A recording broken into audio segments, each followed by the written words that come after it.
ආයුබෝවන් ඔයාලට. ඔන්න අද මම ඔයාලට ගෙනාවේ ගොඩාක්ම රසට පෝෂණීය විදිහට හදන්න පුළුවන් කෑමක්. පුංචි වෙලාවකදී ඔයාලට හදන්න පුළුවන්. මේක ඔයාලා එක දවසක් හැදුවොත් හැමදාම හදනවා. ඒ තරම්ම ගොඩාක්ම රසයි. පුංචි දරුවෝ ඉන්නෝ නම් එයාලා ගොඩක් කැමති වේවි.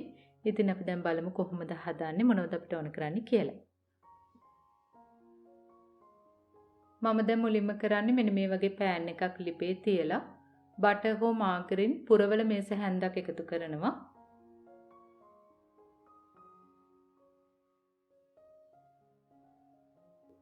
බටර් ටික මෙන්න මේ වගේ හොඳට උණු වෙනකොට මම එකතු කරනවා පොඩියටම කපාගත්ත කජු ග්‍රෑම් 100ක්. කජු වෙනුවට ඔයාලට කැමති නට්ස් වර්ගයක් ගන්න පුළුවන්. නට්ස් වර්ග කීපයක් එකතු කරලා ගන්නත් පුළුවන්.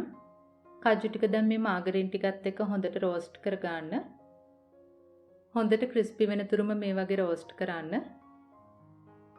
අඩුම ගින්දරේ ඔයාලා මේක කරන්න, එහෙම නැත්නම් පිච්චෙන්න පුළුවන්.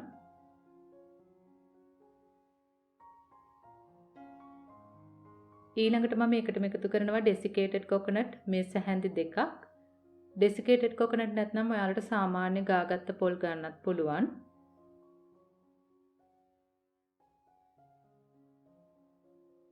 ඊළඟට අපිට ඕන කරනවා රටඉද ග්‍රෑම් 70ක්. මෙන්න මේ වගේ ඇට ඉවත් කරලා පුංචියට කපලා ගන්න. දැන් ලිපේ ගින්දර අඩු කරලා එහෙම නැත්නම් ඕෆ් කරලා ඔයාලට පුළුවන් හොඳට කවලම් කරගන්න. ඊළඟට මම ඒකටම එකතු කරනවා ලුණු තේ හැඳි 8න් එකක්. ඊළඟට අපි එකතු කරන්නේ මොනවා හරි පැණි වර්ගයක්. මී පැණි, කිතුල් පැණි, පොල් පැණි වගේ ඕනම එකක් ඔයාලට එකතු කරන්න පුළුවන්. මම ගන්නවා මේස හැඳි 1/4ක්.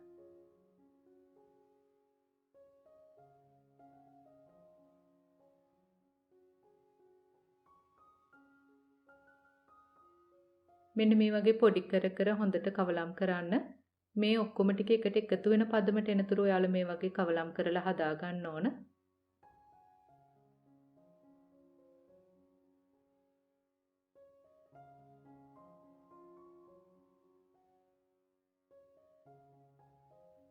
දැන් ඔයාලට පේනවා ඇති මේ ටික හොඳට ඇලෙන ගතියට එකට එකතු වෙන පදමට ඇවිත් තියෙනවා.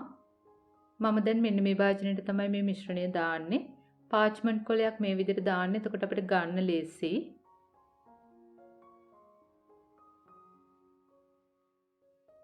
මේක තමයි දැන් අපේ පළවෙනි ලේයර් එක.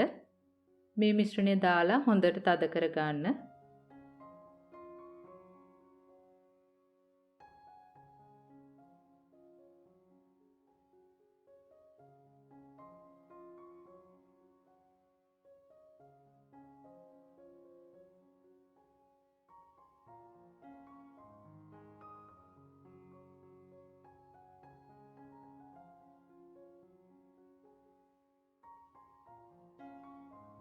මම දැන් මේ වගේ තද උණු වතුර භාජනයක් අරගෙන ඊට උඩින් තව භාජනයක් තියලා චොක්ලට් ග්‍රෑම් 50ක් 70ක් වගේ දා ගන්නවා.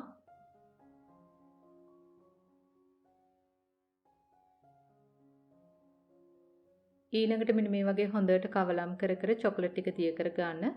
විනාඩි 2-3ක් ඇතුළත මෙන්න මේ වගේ හොඳට චොක්ලට් ටික දිය වෙනවා.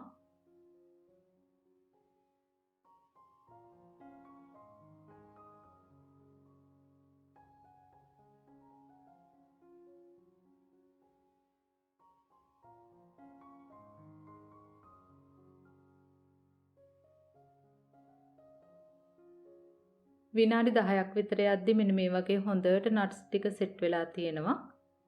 දැන් අපිට පුළුවන් ඊට උඩින් චොක්ලට් ටික දාන්න.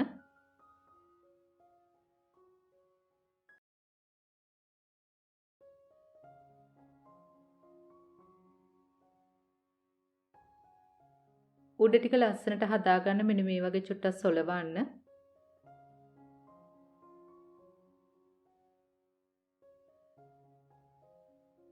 දැන් අපිට පුළුවන් ආයෙත් විනාඩි 10කට 15කට වගේ ශීතකරණයට දාන්න. මේ තියෙන විනාඩි 15කට පස්සේ දැන් අපිට පුළුවන් මේ විදිහට කපා ගන්න.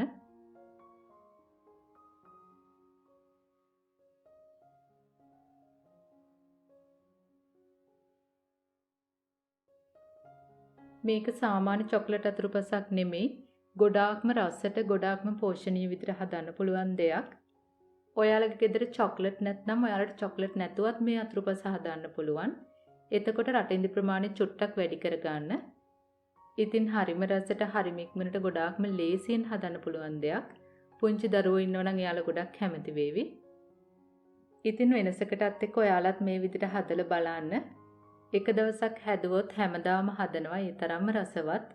ඉතින් මේ වීඩියෝ එක ගැන ඔයාලට ගැටළු යෝජනා තියෙනවා නම් පහලින් කමෙන්ට් එකක් දාන්න. අපි ආයෙත් මේ වගේම රසබර වීඩියෝ එකකින් හමු වෙමු. එතකන් ඔයාලට සුබ දවසක්. ස්තුතියි.